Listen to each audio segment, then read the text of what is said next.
ये छात्रों नमस्कार। एनसीईआरटी गणित कक्षा 10वीं में आपका स्वागत है। आज हम लोग प्रश्नावली 9.1 का प्रश्न क्रमांक 10 हल करेंगे। तो आइए सबसे पहले प्रश्न पढ़ लेते हैं।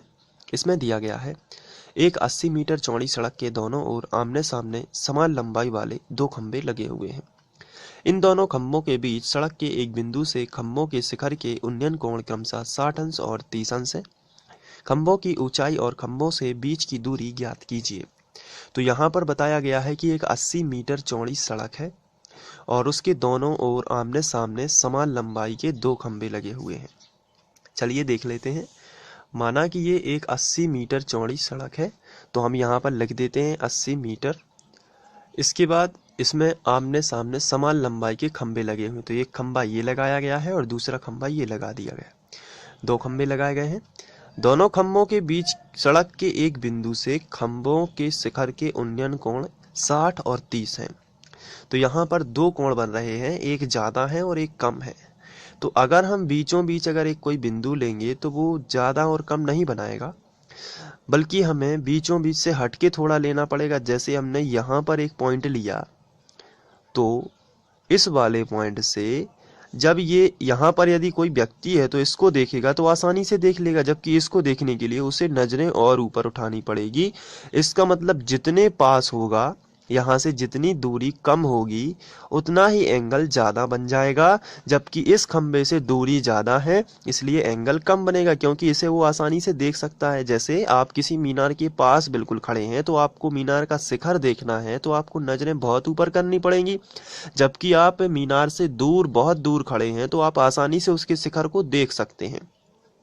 बिल्कुल यही केस यहाँ पे है। आपको नमूना आकृति में ये जो व्यक्ति है इसको बीच में न रख के थोड़ा साइड में रख देना है। तो जब इसको इससे मिलाएंगे तो एक कोण बनेगा जो कम का होगा और इसको इससे मिलाएंगे तो एक कोण बनेगा जो अधिक का होगा। चलिए मिला देते हैं। तो यहाँ पर जो एंगल बनेगा वो बनेगा 30 अंश का, क्योंकि इसे आसानी से देख पा रहे हैं, ज़्यादा ऊपर नहीं उठाना पड़ रही नजरें।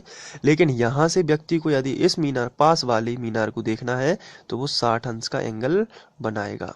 तो इस तरीके से आपको ये चित्र बनाना सीख लेना है। चलिए अब हमें इनका नामकरण करना है, तो हम इनके नामकरण कर देते हैं ए बी। यहाँ पे इस पॉइंट पर हम सी दे देते हैं, इस वाले पॉइंट पर हम डी नाम दे देते हैं और यहाँ पर ई नाम दे देते हैं। अब यहाँ पर देखिए सड़क जो है उसके दो हिस्से हो चुके हैं, एक यहाँ से यहाँ तक और दूसरा यहाँ से यहाँ तक। लेकिन सड़क की कुल चौड़ाई 80 मीटर है। तो यदि हम इसको x मान लेते हैं, इतने को ये हमने माना यहाँ से सी डी तक का x, क्योंकि ये त्रिभुज लेना पड़ेगा तो ये हमें आधार चाहिए, और ये त्रिभुज लेना पड़ेगा तो ये आधार चाहिए। हमें पूरा बी डी कहीं नहीं चाहिए, क्योंकि बड़ा त्रिभुज भी है तो उसमें भुजा आती है ए बी सी, तो बी सी चाहिए हमें। तो 80 का इस्तेमाल कैसे होगा, तो इसके लिए हमने डी सी मान ली है x। तो पूरी 80 है, इतना हिस्सा x है, पूरी कितनी है 80 है, इतना हिस्सा कितना है x है। तो बाकी कैसे आएगा, 80 में से ये x घटा दोगे तो ये वाला हिस्सा भी मिल जाएगा। जैसे मान के चलिए ये 10 है, इतना पूरा 80 है और d से लेके c तक केवल 10 है। तो आप बता दोगे कि बचा हुआ 70 होगा, क्योंकि 70 प्लस 10 हो जाएगा कितना 80। तो ये हमने माना है x, तो बाकी हो जाएगा 80 माइनस x। तो ये हम लिख सकते हैं 80 माइनस x, ये यहाँ से यहाँ तक 80 माइनस एक्स। तो मैं इसको अलग से लिख देता हूँ यहाँ पे। इतना हिस्सा है 80 माइनस एक्स समझने के लिए, और इतना हिस्सा है x। टोटल हो जाएगा माइनस प्लस एक्स कैंसिल तो 80। तो इनको यदि जोड़ोगे तो ये 80 ही बनेगा। तो ये हमने मान लिया x और ये मान लिया 80 माइनस एक्स, टोटल कितना है 80। तो x घट जाएगा जितना हिस्सा, तो ये वाला हिस्सा मिल जाएगा 80 माइनस एक्स। चलिए ठीक है, अब हम त्रिभुज ले लेते हैं। तो उसके पहले हम लोगों को पता है कि हमें ए बी और ई डी ज्ञात करना है, और चूंकि समान लंबाई के हैं इसलिए जितना ए बी होगा उतना ही ई डी आ जाएगा। तो चलिए हम इनको सॉल्व करते हैं। तो हम त्रिभुज लेंगे, उसके पहले हमें भाषा लिखनी है। तो आइए भाषा लिख लेते हैं। तो सबसे पहले हमने लिखा है, चित्रानुसार बी डी एक सड़क है। यहाँ पे देखिए बी और डी एक सड़क है जिसकी चौड़ाई 80 मीटर है। तो ये देखिए 80 मीटर जिसकी हमने चौड़ाई मानी हुई है, तथा ए बी और ई डी दो समान खंभे हैं। ए बी और ई डी दो समान खंभे हैं जिनकी ऊंचाइयां ज्ञात करनी है। चलिए अब हम ये बता देते हैं BC कितना है, CD कितना है, ये सब बता देते हैं। तो इसके बाद हमने BC बता दिया है 80 माइनस एक्स और CD भी बता दिया है x। और अब हमें एंगल बताना है। ACB 30 है इस तरफ से, और इस तरफ से हो जाएगा यहाँ पे देखिए ECD 60। तो ये दोनों एंगल हमने बता दिए। अब आपको ये चित्र देखते रहना है और भाषा तो आपको समझ में आ ही गई होगी। इस तरीके से लिखना है। आप अपने तरीके से भी भाषा लिख सकते हैं, बस अच्छी भाषा लिखनी है आपको चित्र देखकर। चलिए अब हम त्रिभुज ले लेते हैं। तो सबसे पहले हम इस टाइप का त्रिभुज ले लेते हैं EDC, या ये भी ले सकते हैं, कोई भी ले सकते हैं। तो चलिए यहाँ से कहीं ना कहीं से तो स्टार्ट करना ही पड़ेगा। तो EDC ले लेते हैं। तो समकोण त्रिभुज EDC में तो हम यहाँ पे लिखते हैं सबसे पहले।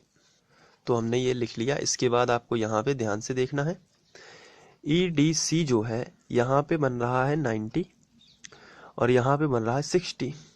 तो हमें खंबे की ऊंचाई ज्ञात करना है ED, इसलिए हम ED को नहीं छोड़ सकते। और ये x हमने माना है और हमें कर्ण ज्ञात नहीं करना है, ना कर्ण की लंबाई ज्ञात करना है। तो हमने आधार इसलिए माना है। तो हम लंब और आधार यानी tan का फॉर्मूला लगाएंगे।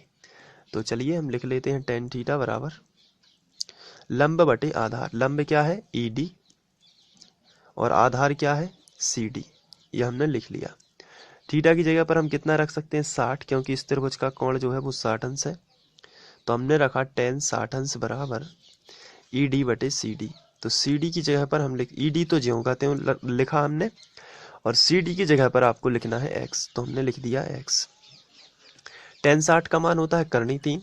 तो करनी 3 बटे कुछ नहीं है तो 1 कर सकते हैं बराबर ED बटे x। तो त्रियक गुणा करने के लिए बटे 1 किया है।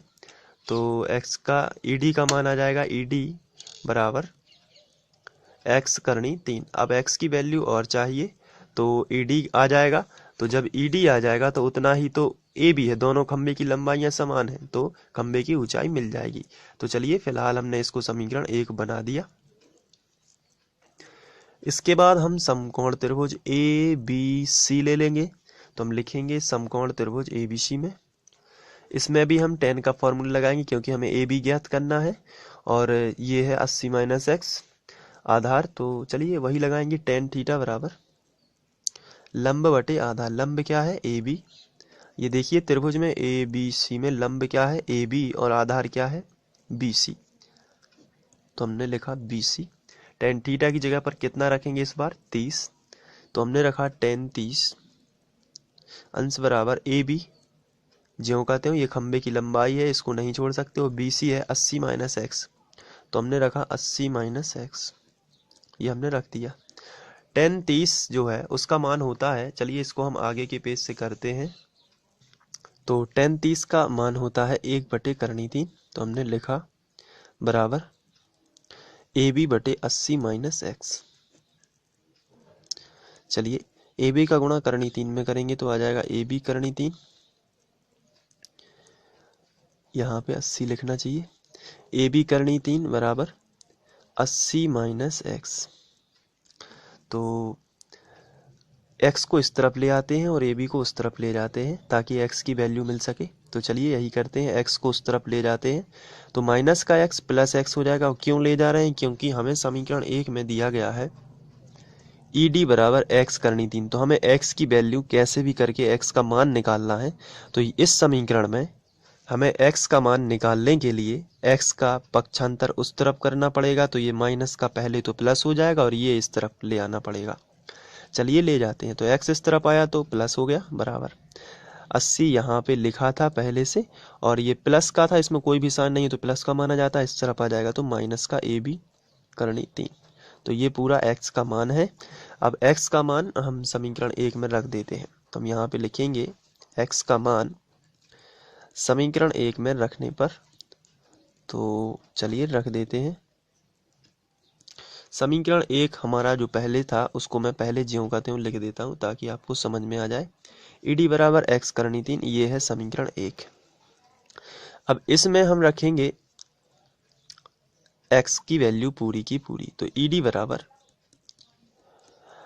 x की जगह पर रख देते हैं 80 माइनस ए बी करनी 3, तो हमने रखा 80 माइनस ए बी करनी 3, ये देखिए ये रख दिया, और करनी 3 ज्यों का त्यों इस तरीके से।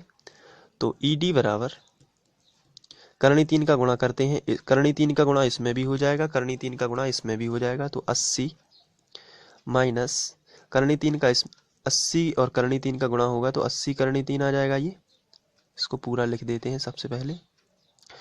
तो 80 का गुणा करनी 3 में हुआ तो आया 80 करनी 3 माइनस करनी 3 का करनी 3 में हो जाएगा तो आएगा 3 बाहर, तो आ जाएगा -3ab। तो हम लिख सकते हैं -3ab। लेकिन ए बी और ए डी एक ही है। यदि चित्र की बात की जाए तो दोनों खंबे की लंबाइयां हैं और दोनों समान दी गई हैं क्वेश्चन में। आप यहाँ पर देख सकते हैं ए बी और ई डी दोनों समान हैं, क्योंकि खंबे की लंबाइयां क्वेश्चन में बोला गया था समान 2 खंबे सड़क के दोनों ओर लगे हुए हैं। तो ए बी बराबर ई डी हम लिख सकते हैं प्रश्नानुसार। तो नेक्स्ट स्टेप में हम लिखेंगे ई डी बराबर 80 करनी 3 -3, और ए बी की जगह पर हम लिख देंगे ई डी। इस तरीके से हमने लिखा ई डी, और इसका कारण दिया चूंकि ई डी बराबर ए बी बराबर खंबों की लंबाइयां, खंबे की लंबाई या इसको लिख सकते हैं समान खंबों की लंबाइयां, ये लंबाई, ठीक है। तो ये, और यदि आप और लिखना चाहें तो आप इसको लिख सकते हैं प्रश्नानुसार। तो ये दिया गया था, समझने की दृष्टि से आप अपने हिसाब से लिख लीजिए। तो ऐसा लिखेंगे तो भी ठीक है। अब इसका पक्षांतर उस तरफ कर देते हैं, तो ई डी एक तरफ कर लेते हैं, तो माइनस का 3ED उस तरफ जाएगा, प्लस का हो जाएगा, तो ED प्लस 3ED बराबर आ जाएगा 80 करनी 3। तो 3ED और 1ED हो जाएंगे 4ED जुड़कर, तो 4ED बराबर 80 करनी 3। तो ये 4 जो गुणा में ये बटे में आ जाएगा, तो ED बराबर 80 करनी 3 बटे 4। तो चलिए कैंसिल कर देते हैं। ED बराबर 4 दूनी 8, 20 करनी 3, ये आया 20 करनी 3। तो जितना ED आया उतना ही ये भी आएगा, तब AB बराबर भी कितना आएगा 20 करनी 3, क्योंकि दोनों कैसे हैं बराबर, तो इसलिए खंभों की लंबाई 20 करनी 3 होगी। इसके बाद हमसे क्वेश्चन में साथ ही साथ पूछा गया है खंभों की ऊंचाई, तो ये तो हमने निकाल लिया है, और खंभों से बिंदु की दूरी ज्ञात कीजिए। दोनों खंभों से वो बीच का जो बिंदु था, अगर चित्र की बात करें तो दोनों खंभों से ये जो बिंदु है इसकी बीच की दूरी, यानी कि CD भी ज्ञात करना है और BC भी ज्ञात करना है। तो चलिए हम दोनों को क्रमानुसार ज्ञात कर लेते हैं। तो सबसे पहले CD की बात की जाए तो CD कितना था x। तो यदि हम समीकरण 1 में जाएं तो हमारा समीकरण 1 था ED बराबर x करनी 3। तो यहाँ से x का मान निकाला जा सकता है, आपको अंदाज लगाना है कि कहाँ कहाँ से हम x का मान निकाल सकते हैं। तो समीकरण 1 से आसानी से x का मान आ जाएगा यदि करनी 3 को बटे में पहुंचा दीजिए। तो हम लिखेंगे वहां पर आगे समीकरण 1 से, तो समीकरण 1 हम पूरा लिख लेते हैं सबसे पहले, जो कि था ED बराबर x करनी 3। तो ED का मान हम निकाल चुके हैं 20 करनी 3, तो हमने लिखा 20 करनी 3 बराबर x ज्यों का त्यों और करनी 3 ज्यों का त्यों। करनी 3 का इस तरफ ले आते हैं ताकि x अकेला छोड़ दें, इस तरफ x का मान आ जाएगा। तो करनी 3 गुणा में है और गुणा वाली संख्या बटे में, तो 20 करनी 3 बटे करनी 3 आ जाएगा इस तरफ, बराबर में आएगा x। करनी 3 और करनी 3 कैंसिल, तो 20 बराबर x आ जाएगा। ये x की वैल्यू है। तो ये हमें मिला है x का मान 20, और साथ ही साथ चित्र में हमें ज्ञात करना है BC भी ज्ञात करना है, क्योंकि CD तो हमने ज्ञात कर लिया है, तो BC भी ज्ञात करना है। तो BC है 80 माइनस x, तो तथा BC बराबर, यहीं पे हम लिख लेते हैं BC बराबर 80 माइनस x था, x की वैल्यू रख दीजिए 20, तो 80 माइनस 20, x की जगह पर हमने रखा 20, तो आ गया 60। तो ये आ जाती हैं बिंदु से इसकी दूरी। तो ये 20 मीटर थी, इसको हम मीटर लिख सकते हैं यहाँ पर, और ये भी हमने मीटर लिखा। तो इस तरीके से आपको ये सॉल्व कर लेना है। आप चाहें तो इसे नोट कर सकते हैं। इसके लिए आपको चित्र बना लेना है और यहाँ से लिख लेना है। तो ये पहला है, वीडियो को पॉज करके आप इसे नोट कर सकते हैं। इसके बाद ये आगे का हिस्सा है, और फिर इसके बाद थोड़ा सा हिस्सा यहाँ पे बच जाता है, ये देखिए, और नेक्स्ट पेज पर है ये, और इसके बाद ये रहा, और यहाँ पर है थोड़ा, इसको नोट कर लीजिए और एक बार इसका रिवीजन कर लीजिए। थोड़ा सा कठिन सवाल था, लेकिन यदि आप इसको ध्यान से करते हैं तो ये आप पे आ जाएगा। Thank you.